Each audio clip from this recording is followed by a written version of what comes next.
Start. Yep, I'm All gonna, right. I am going to pin you. Okay. Well, good evening, everyone. So nice to have you again this month. We're having a deluge out here with lots of rain, and it's time to think of our good stories and all the wonderful times coming up. And so happy to have you all here. And we're going to start a little differently this time. We're going to ask our tellers before they begin their story. They're going to ask to describe a moment of luck because, after all, this is the lucky month, and I'm sure we all have a lot of luck coming our way. So I'd like to introduce our feature teller this evening. It was Jean Ellison, and I've known Jean Ellison for a long, long time, over probably 20 years, and she's been a very active member with our swap and told for us many times. And what I love about Jean is she's just got this bubbly personality, this wonderful personality, and she loves her stories. And so it comes over as just an evening of joy, and we're so happy to have you here. She's been a founder of the Storytelling Festival, which Jean will tell you about in a little while. She's worked in the schools for many, many years and at the Asian Art Museum. So we welcome you, Jean. And let me ask you a question, my dear. Let me ask you, can you describe a moment of luck for us? Oh, I'm always looking for luck. In fact, with all the snow in the Sierras this year, I was thinking about skiing, and my dad used to take me skiing. I was maybe 7 years old when I was coming down the hill and I was shushing about and I ran over something green. And I thought, what was that? Couldn't be a leaf. There's no leaves. So I backtracked and I dug into the snow a little bit and revealed a $5 bill. For a 7-year-old, a $5 bill was like, whoopee! So I found my dad. I got down the hill. I found my dad. His dad, I found this $5 bill. Can I keep it? Can I keep it? And he said, I think you better turn it in to the ski patrol. I said, really? And he said, yeah, really. It's only fair. It might be somebody's gas money to get home. So I skied the rest of the day looking at my watch. Is it 5 o'clock yet? Is it 5 o'clock yet? Because that's when they closed. They said I could have it if nobody claimed it by 5. So 5 was the magic number. At 5 o'clock, I showed up. Nobody had claimed it. It was mine. Yay! And with that $5, I bought my first brownie camera. And All I've been right. taking All right. pictures ever since. It was Good. my lucky day. All right. Now, will you tell us something about the story you're going to tell us? Well, this story is a fairly popular, well-known story with many variations. It's traveled as a folk tale. It's traveled around the world. And a lot of people have heard the lion's whisker from Africa. But tonight I'd like to share a Korean version. It's something I found. I actually heard my good friend Ed Markman tell one time, and I just fell in love with this story. And I've been telling it to second graders. It's like the last story I tell in my set. And even if they've been squirrely, they just are like. So I'd like to share that with you. It's the Korean version of A Tiger's Whisker. Oh, lovely. Long ago and far away in Korea, in a small village, there lived a young couple who were, they got by. They had a small plot of land. They had good neighbors. They had neighbors that they could help, that could help them. And life was good. They were playful by nature and they were happy. They lived well. They lived simply, but they lived well. Until a terrible war broke out and all the able-bodied men in the village were called to duty, including this young husband. He was one of the lucky ones because he came back with his life. but he was very changed. It was like a storm cloud was over his head. He didn't laugh anymore. He didn't joke anymore. He wasn't playful. He was just lost in, she couldn't figure out how to help him. She tried everything to cheer him up, to fix his favorite food, nothing seemed to work. And then a wise woman in the village said, you know, there is a hermit lives up in the hills, and he knows potions to cure almost anything. So why don't you go see him? And that's what she did. She hiked up into the hills, and there was a small hut all by itself. And she approached it very quietly and gently, and knocked respectfully on the door. And this gruff old man, he opened the door and said, "What do you want?" Hello, I've come because I heard that you make potions to cure people. And my husband, you see, he went away to war, and when he came back, I can't get through to him. I can't make him laugh or smile or help out around the farm anymore. And I'm wondering if you could make a potion to cure him. I'll think about it. Come back in 3 days. And he closed the door. Well, in 3 days, she went back up the hill, and this time she knocked a little bit louder. Boom, boom, boom. And he opened the door and said, "Oh, it's you. What do you want?" "Well, I've come for the potion. You said you said you could make a potion to cure my husband." And he said, so I did. Well, come on in, come on in. And she walked into his hut. It was a one-room hut with a fire pit right in the center, which is where he probably cooked his food, and probably where he made his magic potions. I was so excited. And then he said, "So you need a potion to cure your husband. I think I can do that for you, but I need the magic ingredient, and I need for you to get it." "I'll get anything, anything you say. I absolutely. What is it you need to make the potion?" "I need for you to bring me the whisker of a living tiger." "You want me to do what?" "Bring you a whisker from a living tiger? How do you expect me to do that?" "Well, if you want to cure your husband, you'll go and find a tiger and get one of his whiskers. Now go away." She walked home thinking, it's hopeless. I'll never get a cure for my husband. A whisker from a living tiger. He expects me to what? And it came to her that night as if in a dream.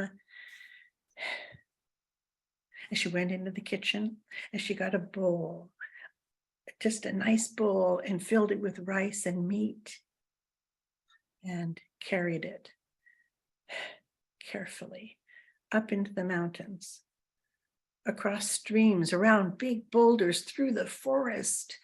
Up and up and up she went. She was exhausted. But she came to a clearing, and as she could see, there was a cave in the side of the hill. And she thought, oh, that must be where a tiger lives. And she went just a few steps forward, and she put the bowl down, and she ran and hid behind a tree.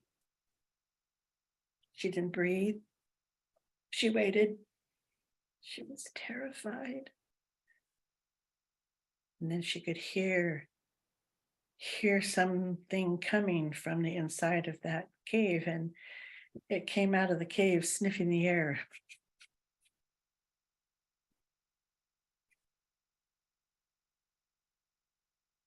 She held her breath that tiger was looking in the direction of that tree where she was hiding, and she was terrified. But he saw that bowl of food and he padded over to it and bent down and lapped up every grain of rice and meat, and then stretched like cats do after a good meal.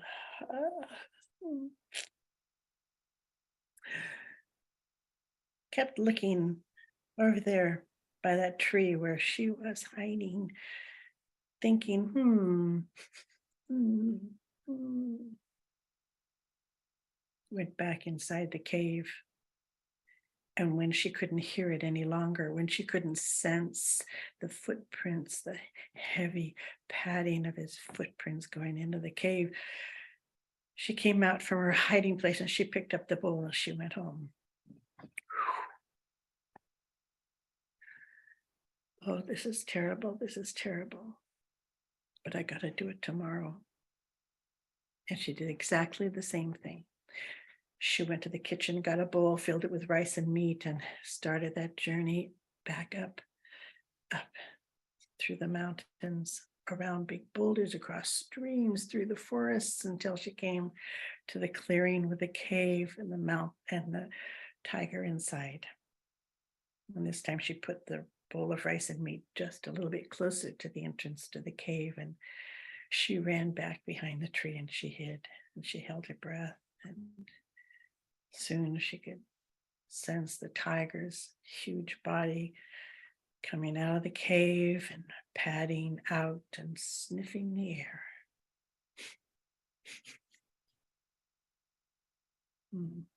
And looking at that tree where the woman was hiding. He padded over to where the bowl of food was, and he bent his head down and he ate every morsel, every morsel of that rice, every bit of beef, and stretched as tigers do after a good meal.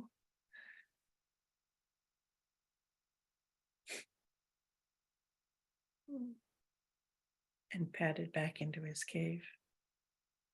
She did this every day for 3 weeks, moving that bowl of rice and meat closer and closer and closer to the entrance to the cave, until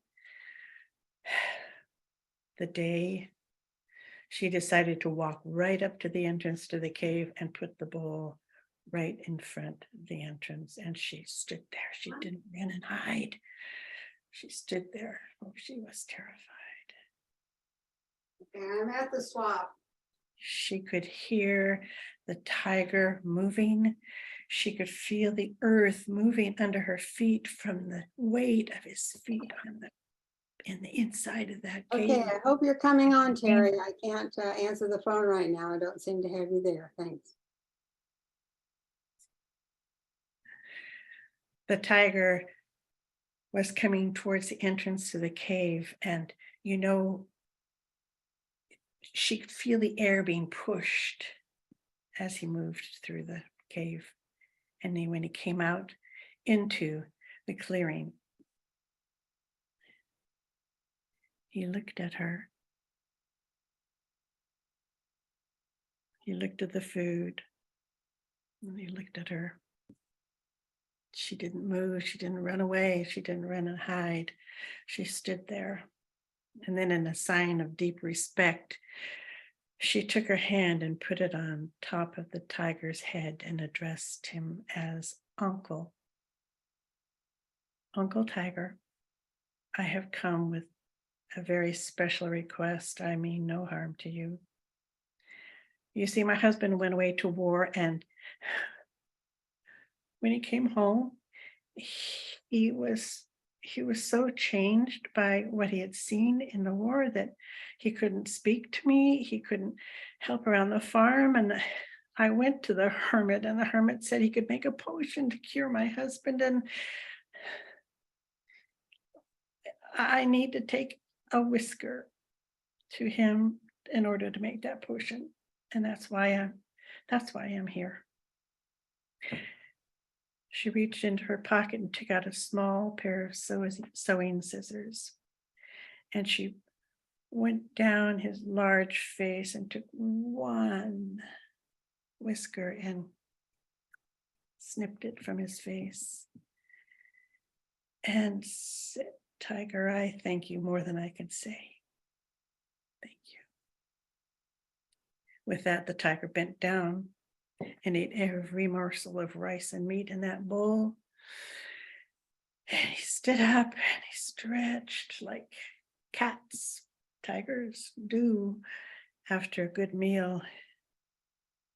And he looked at her and he turned around and padded back into his cave.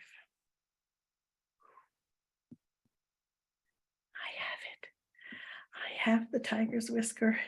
Now he can make that potion to cure my husband. I have it. Oh, she picked up the bowl in one hand and the tiger's whisker in the other, and she ran home. She ran all the way home.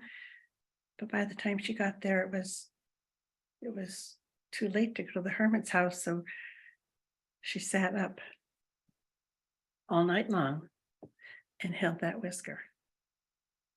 And at first light of day, she went back up into the hills, and this time she pounded on that door.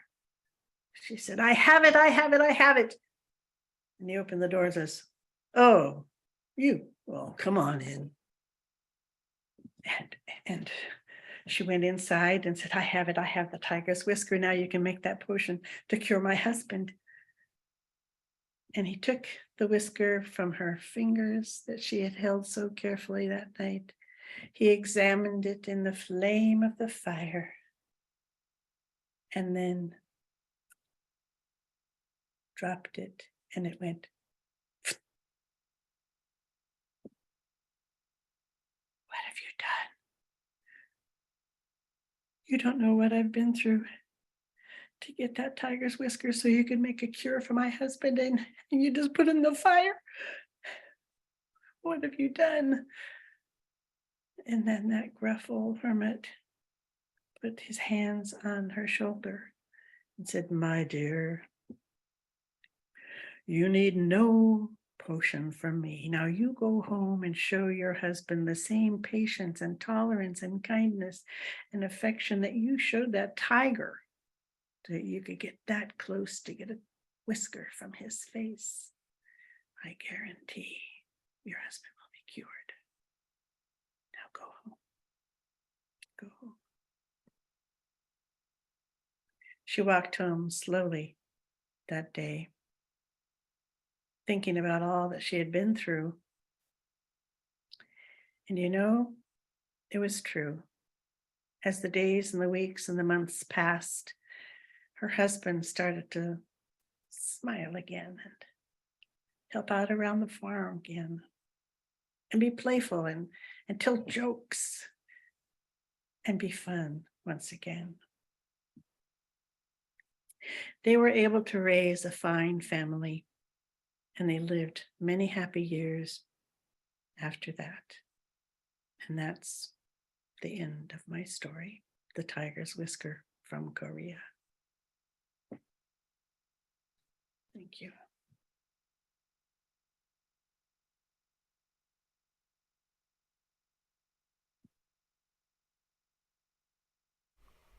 Sally, unmute.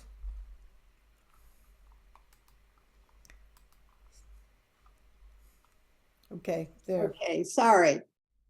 Yeah, And I was talking away saying what a wonderful story that is for our times. How much patience we need now just to go from day to day. And what a good lesson that is to us. Thank you, Jean, so very much. And so beautifully told with great restraint. I loved it. Thank you so much. We're having a little trouble getting our Terry Stokes on. Have you heard from him at all? no, let He me go. says he can't get onto the site. And should I resend him the link?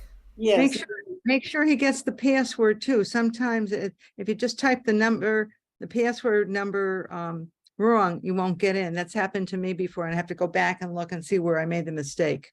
Yes, thank you. Thank you. Let's see if I can find Liz's email. Hold on, everybody, will you please? Diamond, will you stand by? Are you there, Diamond?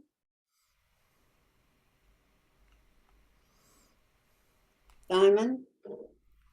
Hello? I'm here. I'm here. Can you hear me? Yeah, hold on just one moment. See if we can find Terry, and if not, then I'll ask you to go ahead. So hold one moment. I'm going to resend the link to Terry.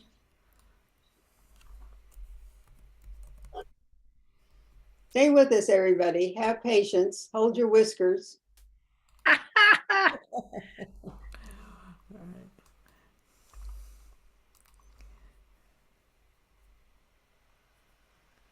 right. You got it?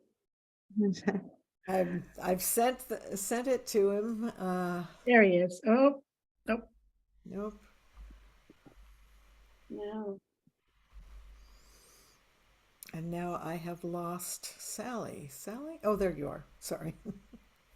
All right, I think we'll go ahead.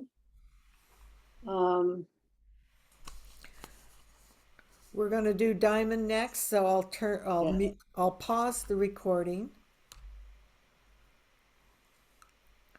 Let me pin you for the introductions. Where'd you go, Sally? Oh, okay, highlight. All right, so sorry, having technical problems myself. All right, I'm going to just jump into Okay. Thank you so much, Diamond. A wonderful telling and a very intense story. Thank you so much for sharing that with us. And it's certainly a wonderfully original story. And as I said, a story that is told too often these days, but part of our world, unfortunately. Well, now let me see. Have we located Terry at all? Haven't seen him. You haven't seen him. Okay. Did you send him an email? Yeah, I did. I sent him an email with the link that Liz had sent. Okay. All right. I think we'll carry on. Jane, are you with us? Jane Cole? Let's do Bev next because she's on a different time zone. And Oh yes, I'm so sorry, Beverly. Yes, let's do that. Yes, Beverly is, as you know, in New York, one of our favorite long distance Relationship. relationship. Yes. So what are you going to tell us, Beverly? This is about luck. Aha. I've had 2 dogs, 12 cats in the past. I have 3 cats now. And it was just my lucky day to get those individual animals to be part of my family. I'm a lucky person. Ah, good.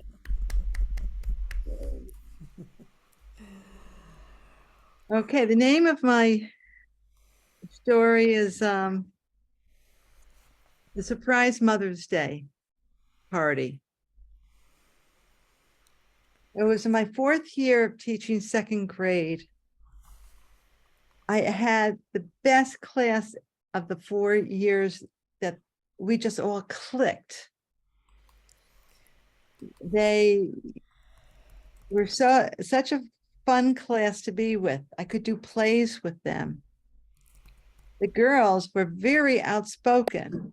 When I started the play, the boys were going to be the doctors and the girls were going to be nurses. But my girls talked up. Wait a minute, girls can be doctors too. The boys could be nurses. I was a little surprised. I never even thought of that. I said, okay, we'll have part 1, part 2 of the play. Part 1, emergency room. Boys will be the doctors. But then we're going to have a surgery. The girls will be the doctors. And we did that. And we made sure that all of our plays gave equal rights to both the men and the women of my class, the young ladies and the boys. Well, Christmas time came, and I said to the girls that want to come over and make some Christmas cookies for the class at my house. We'd love it. And they came over and we had a blast. And we brought the cookies back to the school that next, Monday that we had school, and we all enjoyed the cookies. And then the boy said to me, well, when are we getting our turn to make the cookies? I had started something with that class. So the next week, and the boys came over and they made their cookies, not as well as the girls. They hadn't really ever baked, but they really tried hard, and we brought them down the next Monday to class, and we all enjoyed cookies again. It was such a nice class, and we did so many different things that I hadn't done with the last 3 years. And I thought to myself, boy, I'm really having an experience with this class. Well, I got the horrible news at the end of the year, they were closing our school. And the whole school was going to another school up the road. And we were all going to be assigned new grades and classes. And I went to the principal and said, do you think I could follow this class up to 3rd grade? And she got back to me and she said, yeah, sure, as long as the parents don't mind. And she did her work to find out. And she said, they would all love to have you. This class's parents went on field trips. And in those days, we didn't have to take school buses. This was the early 70s. What we did is I called parents, would you like to drive us to somewhere? And the parents would get up and the kids would just line up into the cars, and off we went in the car. So I even had relationships with all the parents of helping us get our costumes for the plays and things like that. So I was so excited. And I walked in the first day of school and they knew my routine. A couple of the other kids from the other 2nd grade had asked to be in my room, and off we went, and we had a wonderful year. We went on field trips and we did plays, and we baked cookies, and we did so many other things that it was like a tight family. They knew the rules, and they all wanted to work hard. I never had a class like that. And the parents would get involved, and we did a thing on Sesame Street. They came to the field house at RPI in Troy, New York, the big college, and parents made costumes of pilgrims and Indians, and they made a turkey, and they made a whole turkey dinner. And we were filmed using with the Sesame Street puppets our Thanksgiving dinner. It was like I had a blast. I've never had a class like that. Well, it was about May, and my mother had fallen and broken her elbow, and I had been called out of school to the hospital, and she had surgery, and it was about a week before, Mother's Day. Well, I'm teaching, and all of a sudden the secretary comes in. Now it's in the 70s, one phone number, and the only phones in the school was the principal, the nurse, and the secretary, and they all had the same number, but you had to press the button to get to them. And a reading teacher comes in the house, the room, and says, Bev, you have a phone call. It's really important. Go to the office and I'll watch your class, because you can't just leave your class without a teacher there. So I go in, and she goes, oh, the principal's on the phone. When he gets off, we'll connect you to your phone call. Okay. So I'm a little nervous. I sit down, I'm waiting, I'm looking at the clock, 5 minutes, 6 minutes. I say, excuse me, you sure he's still on that phone? Yes, Beth, don't worry, we'll get to you. So finally the principal comes out 10 minutes later. I was upset, but Bev, you can't take back words, keep your mouth shut. So he said, oh, I'm so sorry, Bev. Whoever it was hung up. They weren't willing to wait, I guess. Look, go back to your room and we'll call you when they call back. I said, thank you. So I walked towards my room. Now, there's an old wooden 1920 schoolhouse, and all the doors had big glasses, so everyone could always see in and out of their rooms. My lights were closed. Oh, the reading teacher must have closed the lights. They must have misbehaved, but my class wouldn't misbehave. And I opened the door, and the lights flick open. Happy Mother's Day! And all the parents were in a half circle. Kids were on the floor in a half circle, and they had a chair there right in front of everybody. Sit down. They handed me beautiful bouquet of flowers. They handed me chocolates. They knew I loved my chocolates. And Sure. everyone is, clapping and gave me cards. And then my 4 girls, the leaders of the class, the women, the future women leaders of America, came towards me. And they gave me a little card. And it said, "We'd like to wish you a happy Mother's Day because you have been a mother to us. Thank you." And I still have that card today. Lovely. Lovely story to share about being appreciated and giving so much. Oh, Thank you for your giving, and it was really, really charming. Lovely. Thank you so much. I've lost. I'm in touch with those 4 girls still, and they're like 47, 48, and they all have kids. Lovely. They're lovely. they're teenagers. All right. Well, Terry is with us, and Jane, you're still here. I think we'll just go ahead with our program. Terry, good to see you. Can Thank you. hear I'm me? glad to finally be here. I had to do a lot of running around to get in, All but right. I'm here. Good, good. And what are you going to share with us this evening? Well, I got a personal story I thought I might tell. All right. We'd love to hear it. But ask him first about the Oh, yes. Did you have a moment of luck in your life? Did I have a moment of luck in my life? Yes. Oh, yeah, I've had a lot of luck in my life. I really have. I've been very blessed and fortunate. I've got lots of stories about luck and how it happened, but I guess the luckiest day was running into my wife Ann at our high school reunion, and we had not known each other in high school, and even though we went to the same college together, and obviously we were just sort of passing each other along the way. Eventually, I found her at this high school reunion, and she helped me through a real tough time with my son, who was very ill. And eventually, we got together and married, and I feel like I'm the luckiest man in the world. So that's where it is for me. Yes, I know Anne, and I'm sure you are the luckiest man in the world. I am. All right. Now, and tell us about the story you're going to tell. Well, I'm going to tell a personal story. I hope it's not too long, but I had the good fortune of having 4 uncles in my life, and each one of them really meant a lot to me. Not the least of which was my Uncle Neil. This story comes from a letter that I wrote to his wife Lola the day after he passed away, and this was I sent this to her in February of 1995.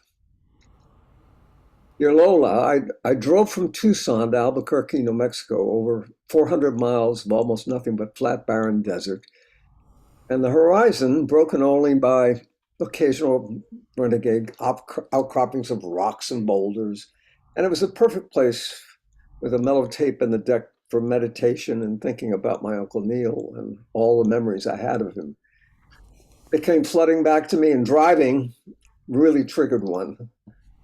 I was probably 10 years old at the time and very impressionable, and I was given the opportunity of driving with him from Sanibel Island, Florida, to Black Mountain, North Carolina. Driving with him in his pride and joy, his brand new bright green 1947 Hudson Hornet. With my mom and dad in their car, my Uncle Neil and I in his, we left the island, and at the same time, soon we were heading down the road toward Jacksonville, Florida. I watched the speedometer climbing up to high speed, and then he shifted into 4th gear, one which I never knew was on any car I'd ever been in before, and it was what he called overdrive. And instantly our speed was up to about 70 miles an hour, and we were speeding along this narrow 2-gauge, 2-lane highway. And we were passing other cars in a blur, and the engine seemed to hum, and the car soon, my parents' car, I could see in the rearview mirror, fell way behind us. I was keenly aware of the pride that my Uncle Neil had in this car. You know, at that time, it was known as about the fastest car on the planet. The Hudson Hornet had won all these races, and I was fascinated by all the buttons and knobs on it. I've never seen anything like it. So I saw this one knob with a red dot on it, and I reached my hand toward it. Said, "Stop!" Don't touch that, Terry. Don't touch that knob ever, he shouted. So I withdrew my quick hand quickly, and I sat there kind of shocked, and he looked at me, and I could tell he was really serious about this. And I thought if I pressed that button, something would happen to his Hornet, maybe careen us off into a ditch with alligators and water moccasins and snapping turtles or whatever. And then he looked at me in a totally deadpan face and he said, "We don't have flight clearance, Terry, from the tower. We only cleared for road travel now. And if you touch that knob, airfoils project out the side of the car, and from the chassis, the car transforms into an aeroplane. The FAA classifies it as that, and we would lift off the ground probably 10 to 12 feet, and our speed would reach the top of the speedometer, 140 miles an hour. And we'd arrive in Black Mountain, North Carolina, long before your mother and father ever got out of the state of Florida." Well, I thought about that for a long moment. I must have looked at him somewhat dubiously when he added, "You don't think I would just drive any car, do you, Terry? That I'd be content with a car just because it was the most powerful engine ever built? The first car with overdrive with aerodynamic design? This isn't just any automobile, Terry.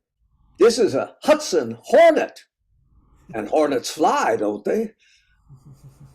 He was so adamant and impassioned in his argument, and my skepticism vanished instantly, and I no longer doubted that a flying in a car was indeed possible. And that was a brilliant strategy on his part, because any chance of my reverting to the stereotypical pesky kids of saying, "When are we going to get there?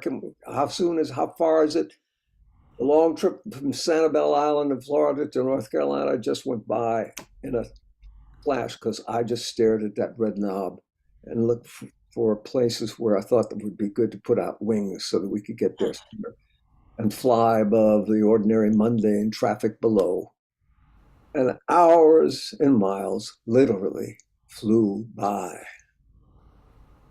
Now, I have a lot of memories of my Uncle Neil. He visited the house a lot when I was a kid, and he was the ultimate prankster, just a wonderful, wonderful human being, and he always had me laughing. But probably my fondest memory of him comes from Black Mountain also, North Carolina. And I don't really remember how old I was, but I think I was around 10 years old. And I had maybe I was probably more like 12. I'd formed this real interest in golf. And my great aunt Lil's estate that I was staying at, she had a 3-hole golf course on that estate with a par 3 and a par 4 and a par 5 dogleg. I don't know if any of you into golf, but it was really pretty good workout. If a pro came in there and shot par, it would be quite a task. It wasn't an easy course. And so I whacked my mother's old cut-up golf balls around that course and lost them all. And then I'd go into the woods and the poison ivy and find other balls that I could play with. And one day my Uncle Neil came to town, and he settled in and announced that he was going to go down to the golf course and play around. Well, I asked him to allow me to come along with him, and he declines that offer, saying that I didn't have enough time. He didn't have enough time to have him slow down his game, going to look for my lost balls. So he just said he was going to go by himself. But I switched tactics, and I offered to caddy for him, selling the idea that if he had so little time, it would be a good idea to have an associate along with him that could go off and find his balls that might be lost in the woods. So he agreed to let me come along as a caddy. And you can imagine he was all decked out in the pleated slacks with the wing-tipped, golf course shoes with spikes. And me, a scrawny little mosquito-bitten nuisance, and a T-shirt lugging his 30-pound bag along. And we got on the first hole, and it was a long par 4 with a big stand of pine trees on the right, out of bounds. And it was those trees were there to penalize any slices that kind of went, slices going to the right. And he opened up his bag and he pulled out this box of brand new Max Fly balls. I'd never seen a new golf ball in my life. And he held out his hand like golfers do and said, "Give me a ball, Terry." Well, I removed the sleeve of 3 balls and took out one, and he charged me with holding the 2 other balls left, saying he might need another one. All that he said, "I generally play this course with just 1 ball." Well, he asked for the driver, and I handed it to him, and he took a couple of practice swings. He was a big guy, and he had a lot of power, and I could almost feel the ground shake when he was making his practice swings. And he teed up a ball, and he took this enormous swing and struck the ball, and it went straight down the middle of the fairway, and all of a sudden it bent right and dove into the woods. A classic banana slice, as they call it. So I grabbed the bag and I started to go to let him know how valuable I was going to be to go off in the woods and find that ball. But he just held out his hand in the classic gesture of, "Give me another ball." And he teed up 5 balls before he got one in the fairway. All the other ones went in the woods. And I went in and got a couple of them and came back, and he played the remaining holes in much the same way, managing to finish the round of golf with only 2 balls left. And I had gotten a real good case of poison ivy looking for all the lost ones that he had. And he muttered to himself a few times, and rather than getting angry or throwing a club and cursing or whatever a frustrated golfer might do, I had the distinct impression that he relished this outing and the thrill of smacking those little spheres no matter where they went. And rather than rage at his misfortunes, he just seemed to get more jocular and began to laugh at his fate as the day progressed and those new balls kept merrily sailing out of bounds. It's my most vivid memory of my Uncle Neil. Like golf, life always seemed to hold some amusement for him. And he was always extracting and making grand gourmet banquets out of those little moments. As I drove across that desert the rest of that day, I think it became clear to me that most likely he held that same attitude during all his recent adversities and illnesses. Laugh at the banana slices that life throws at you and trust that the next one will go straight down the middle. And if it doesn't, well, what the hell, just tee up another ball and be grateful that you were given the chance to play the game. I love my Uncle Neil, and I know we will all miss him very much. Thank you. A lot of lessons tonight, a lot of lessons in living tonight. Thank you, Terry, so very much. Thank you. We all need to look at our adversities in that same way that we can conquer them and go on. Thank you for sharing that. Really loved it. Thank you so much. And I'm so sorry you had such difficulty getting on tonight, but Sarah Armstrong helped me out. Sarah Armstrong helped me out, so great. I got here eventually. Very good. Thank you so much for your effort. All right, we're going to have one more story tonight from Jane Cole. Are you there, Jane? I'm here. Yay, yay. All right. And Jane has been a member of our swap for many, many years and has had the fortune to have a wonderful childhood and to know wonderful people and characters that she's shared with us through the years. And we have just truly, truly loved it. What are you doing for us tonight, love? More childhood. More childhood. And did you have any luck during this time? Well, the luck that came to mind for me was the dance where I looked across the room and there was Steve Morrow, who I had known in junior high school. And I asked him to dance. And then what happened? Yay! Still there. Lovely, lovely. Just drag her All right, Jane, give us a story, love. Okie dokie. Well, Steve and I were wandering around in a botanical garden up around Fort Bragg on the California coast, and we wandered into their vegetable garden. And it was one of those moments, boink, you know how it is. You see a certain item and you are catapulted back in time and place, and it's like you are there again, crystal clear. Well, my ticket to the past at that moment was a big stone grinding wheel. This will come up later in the story. I was 5 again in Sonora, and on my grandfather's farm. There were 3 houses where family lived, and my sister and I and 3 little cousins were welcome in all of those houses, in the yards, on the hill, in the pastures, in the gulch.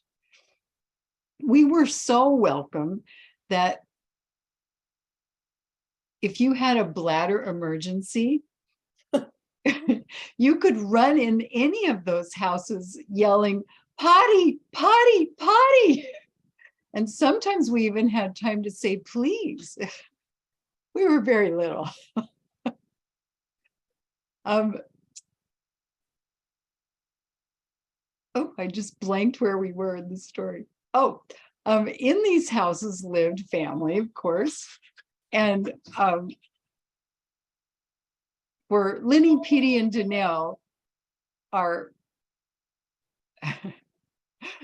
my cousins Linny, Petey, and Danelle, Mozzie and Pa Pete were their grandparents. But for Karen and I, our grandparents lived next door to them in a 2-story house. For Linny, Petey, and Danelle, their aunties and uncles were our cousins. It was very complicated. Our mom and dad were great aunt and great uncle for Linny, Petey, and Danelle. Now, on this we agreed. We thought our mom and dad were great too, but we couldn't understand why other family members weren't addressed as great. It was confusing, but we managed. Well, one day we got it in our 5 little noggins that we needed money. I'm pretty sure this had to do with candy. We had heard that Nelson's Candy Kitchen in Columbia State Park would pay you for pine nuts. We knew where there were big bull pines with great big pine cones and with spiky tips. So we went about trying to harvest the pine nuts. Our fingers were full of pokes, and sticky resins stuck our fingers together. It was almost impossible to get that pitch off.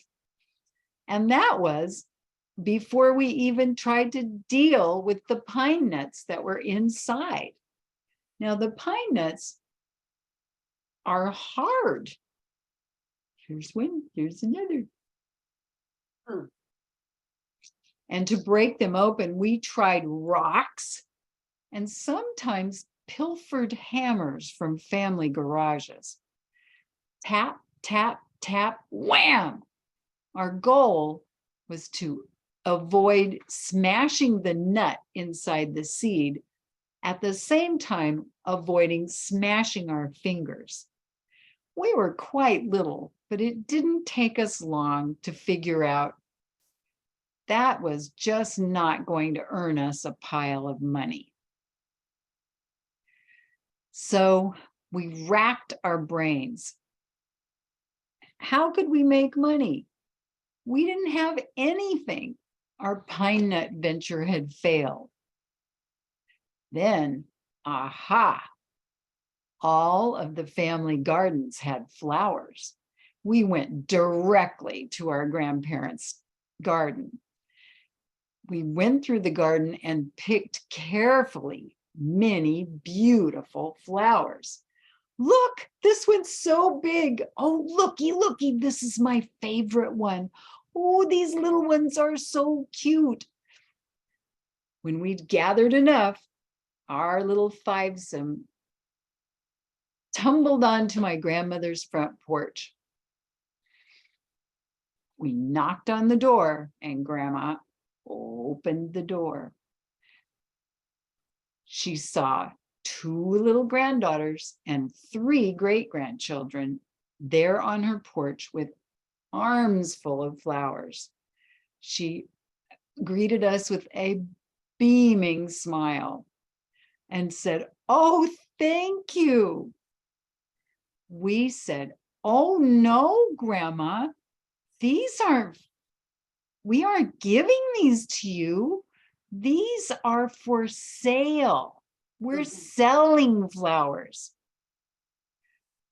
Well, Grandma found herself on her own front porch, being sold her own flowers by her own darling descendants. I can't forget the look on her face. And at that moment, a little flicker of discomfort seemed to enter my little brain.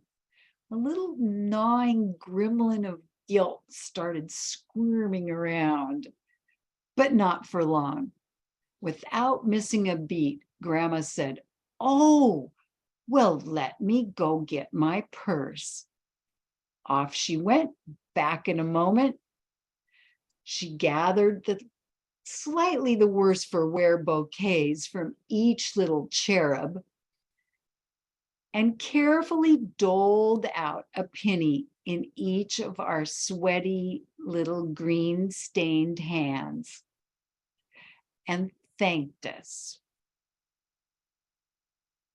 All that from the memory of seeing a grindstone in the garden in Fort Bragg. The grindstone was one of the dangers we had forgotten completely about as adults, and that moment in Fort Bragg brought it back to me. We would gather up scythes and shovels and get that wheel spinning at about 90 miles an hour, and we'd lean in close, holding the shovel or the scythe on the big stone until showers of sparks flew from the stone. What could go wrong? Maybe something, because we didn't advertise our generous act, helping our grandpa get sharp tools. That moment on the front porch, I think, was probably our most serious danger we ever encountered in our little lives. And I remember Grandma's look has served me well over the years. The end. The sixth danger. Remember last time we learned the 5 dangers? 5 dangers. Now this is the 6th danger, I think. Yes. Let's everybody go on gallery, and we'll have a little. That concludes pretty much our telling for today. And let's all go on gallery. There you all are.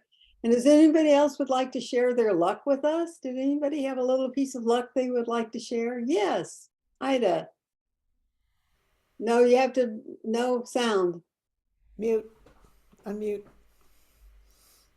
I'll share an impromptu luck story from the last couple of days. Oh. There once was a spirit, the spirit of a spark. And she looked around and saw these people using her sparks to do all kinds of things without ever being grateful. And so she got together with the spirit of the wind and the spirit of the rain, and she sent a storm that blew trees down onto wires, that inundated fields. And everyone was sitting around in the dark. And then there was a story listener, a sometimes storyteller, a sometimes story reader, who was sitting in the dark next to a window that was open and looking at the refrigerator that she should be cleaning out, but couldn't open that refrigerator now. She sat next to the window that was letting some light in, and she thought about the stories that she had read. A story by Lance McVeigh, a wonderful storyteller from that she'd heard at Tale Spinners. Lance McVeigh, who would tell stories of sea adventures in his wonderful rhymes. And they were beautiful stories to read out loud in the dark. She remembered reading with her husband the stories of the sea that made them smile.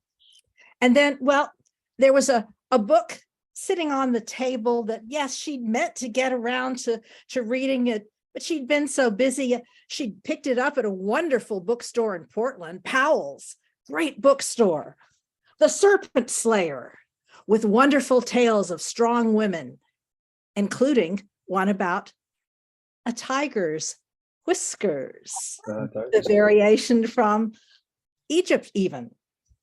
And then a library book that she'd gotten and she wished she'd gotten around to reading, but as she was looking through, there were stories that she'd heard other stage bridge tellers tell variations of, and other storytellers telling variations of. And she sat there and realized that it was going to start getting a little bit dark, and well, maybe she could find a flashlight somewhere. But just about the time that she grabbed a flashlight and tried tentatively to see if it would light, the spirit of the spark had given up. People could find something to do without a cell phone, without a television. People could find something to do even in the dark, or with just a flashlight to keep themselves entertained. The spirit of the spark gave up and went to PG&E and said, okay, I give up.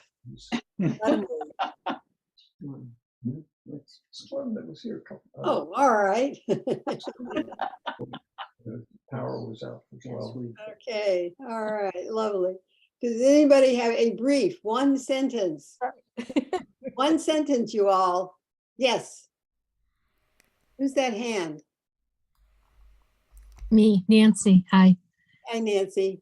Mine's much shorter. I'm in Sacramento. I live in an apartment.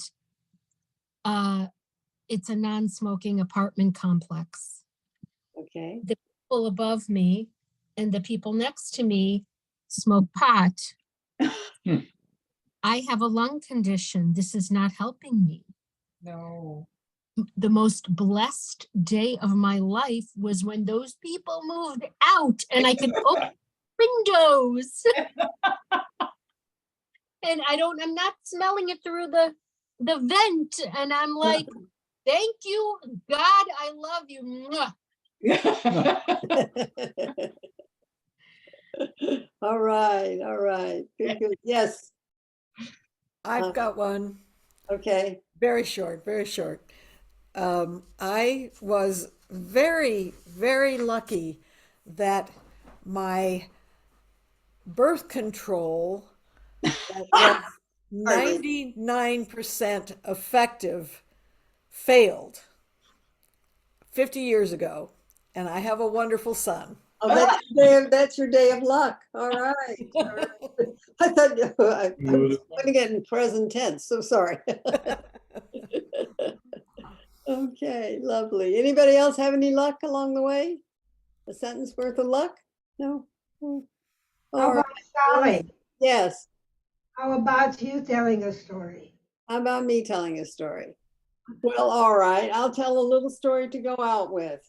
I'm gonna highlight you, pin you. There you go. I've been telling stories to you lately, sort of like what it's like to be elderly, in case any of you don't know.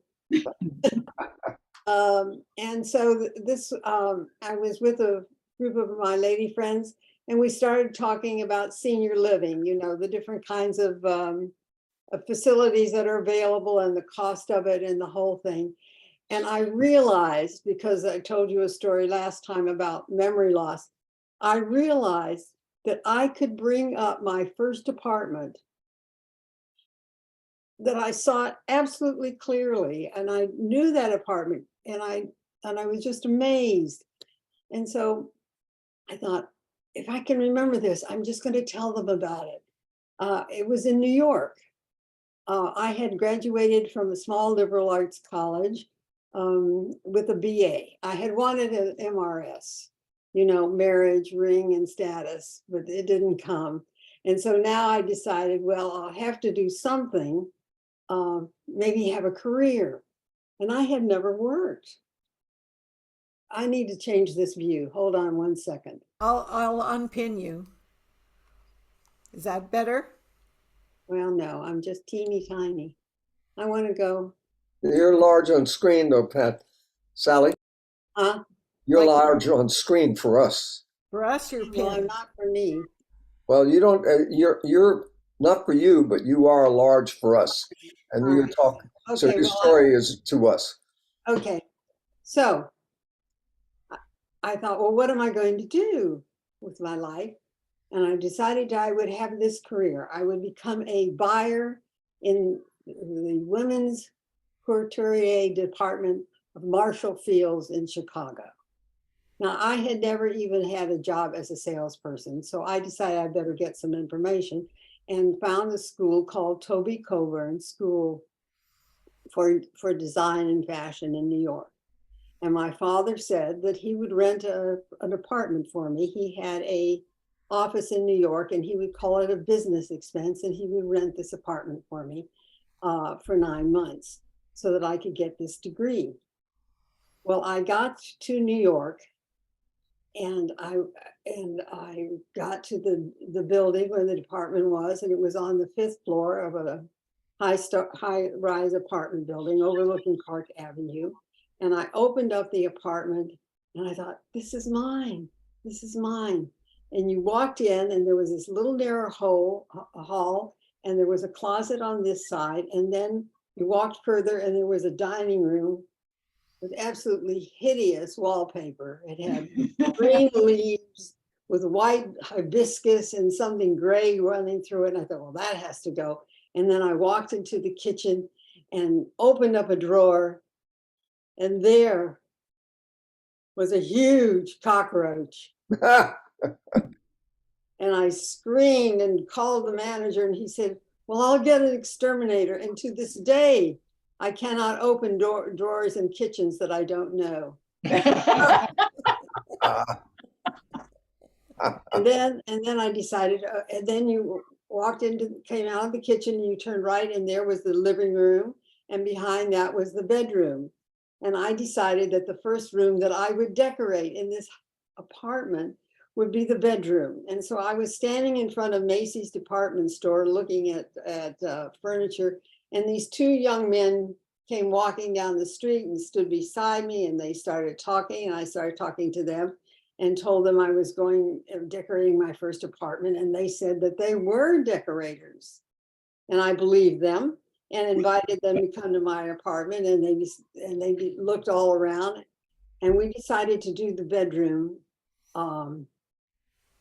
with sky blue walls.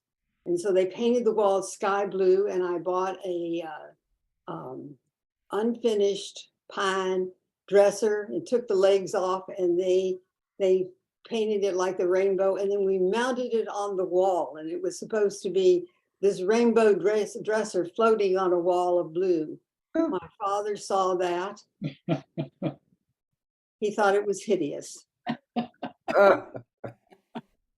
And after the bedroom, after the bedroom, the boy said, okay, now it's time to make drapes. We're going to make white fiberglass drapes.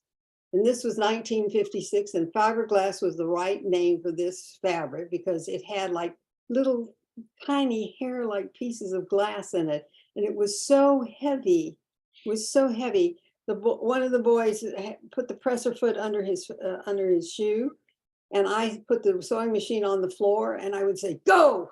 And I would feed this fabric. I was wearing garden gloves because of the glass in the fabric, feeding this fabric through the machine, and finally got the drapes all made and hung them. And they were so heavy, we had to hang them on steel rods,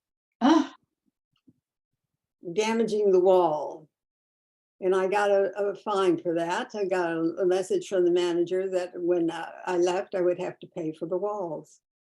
And going back to the wallpaper of this wonderful apartment, I decided to have a wallpaper party. And when you came in, I gave you a scraper and a bowl of warm water, and we took off all the wallpaper and painted it the wall a deep purple. And then we got a piece of hexagonal slate from upper New York City, and it arrived at 3 o'clock in the morning, banging and oh, such noise. And put this slate in the house and put it up on stainless steel legs. So you had this black slate and these purple walls, and the boys, the decorators, said it was like going into the womb. Well, I have no idea what that meant, but it looked good to me, and it looked hideous to my father, and to the manager of the department of the apartment. It looked even worse, and I was fined for that too, and had to have those walls repaired.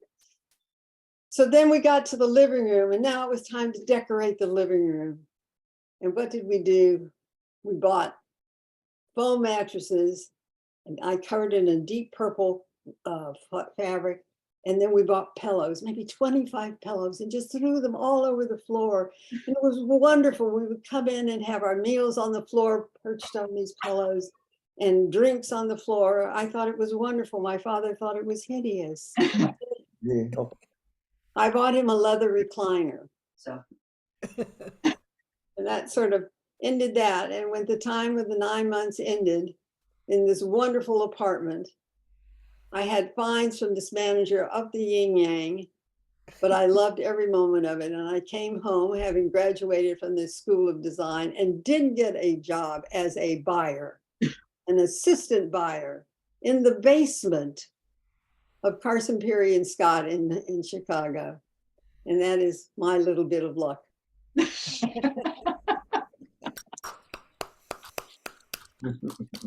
Sally, Mary, is that Mary? I'm sorry, I forgot your name, love. Sally, can I ask you a question? Sure. You're from Chicago? Yeah. I'm from Evanston. Oh, all right. How long have you been telling stories? I think about 30 years already. Okay, we have to connect because there's a storyteller from Chicago. I cannot remember her name, and I'm trying everybody to try to figure out her name. I think she died, Oh, but you may know her. I haven't been in Chicago, lived in Chicago for years. This is years ago, many, many years ago. Naomi Leopold, Naomi Lippold, Naomi something. Does this do anything for you? No, it doesn't do a thing, love. Okay. Well, let's kind of wrap it up here, and Yes. we can do an after party if anybody wants. All right. So we will say goodnight. Thank you all for coming. Always appreciate your dropping in and seeing us. Love it. Thank you so very, very much. Jean Ellison wants to mention something Oh, about yes, Jean, are the you here? festival. Let me. Bay Area Storytelling Festival. Bay Area Storytelling Festival. And it's going to be at the Orinda Community Center, April 29th. It's a one-day thing, and it's going to be great. We have some local folks, Tim Araneta, Kirk Waller, Ingrid Nixon, who I haven't heard before, and Antonio Hasha. Ah. Woo, woo. Ooh, So we're Antonio. good. Don't miss it. Antonio is going to be at the Bay Area Storytelling Festival. And there is a virtual option as well. We will be live streaming and we'll be recording everything. And everybody who has a ticket in person or virtually can see it all afterwards as Lovely. well. Lovely. Go to the SAC website and get your tickets. So Thank Liz, you. That was Sarah. Yes. Sarah, Liz, Yes. Liz missed a good evening. She's in Hawaii at a storytelling festival. So, Sarah, thank you for your help. Anytime, Terry. Sorry I was late too. okay. Great to see you, So Terry. I'm officially going to See say you all. goodbye to everybody, and you can stay for a few minutes if you like. I'm Bye, gonna- Sally. Thank you. Good night. Thank you, Terry, for pursuing. I'm